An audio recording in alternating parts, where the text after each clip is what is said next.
The first sound came like a warning breath, soft, secretive, and wrong. In the deepest hour of night, when the city slept and the library stood like a stone cathedral of thought, the owl lifted his head from the highest beam. His eyes, round and amber, widened. He listened. Rustle. A low shiver slid through the shelves. Pages whispered to one another. The owl's talons tightened. He knew that sound. He had heard it in forests before storms, in valleys before falling branches. Wind spoke in rustles. Wind meant danger. He turned his head slowly, measuring the shadows. Moonlight spilled through tall windows, laying pale rectangles across the floor.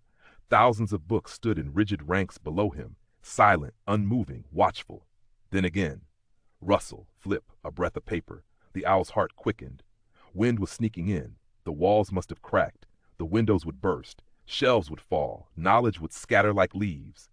He swept down, wings barely stirring the air, gliding between aisles. His shadow skimmed spines stamped with gold, names worn smooth by centuries of hands. The rustling followed him, always just ahead. Too late, he thought.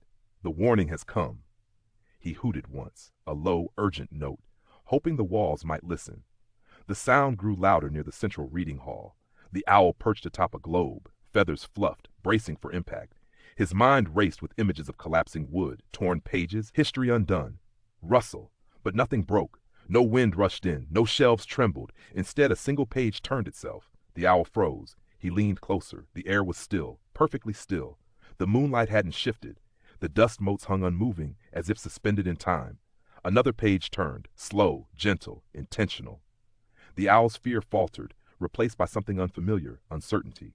Then he noticed it, the warmth lingering in the room. The memory of hands that had touched these books hours before. The quiet settling of paper relaxing back into place. Stories breathing after being read. The owl tilted his head. This wasn't wind. This was aftermath. This was knowledge refusing to be silent. He relaxed, feathers smoothing. The library wasn't warning him of destruction. It was speaking in echoes.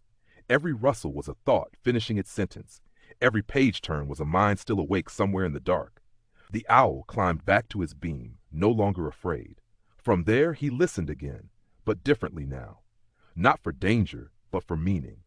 The whispers no longer sounded sharp, they sounded alive. And as the last page settled, the owl closed his eyes, understanding at last that not every sound is a warning. Some are simply stories continuing, even after the reader has gone. If this story stirred something in you, don't forget to like, share, and subscribe to help the channel grow.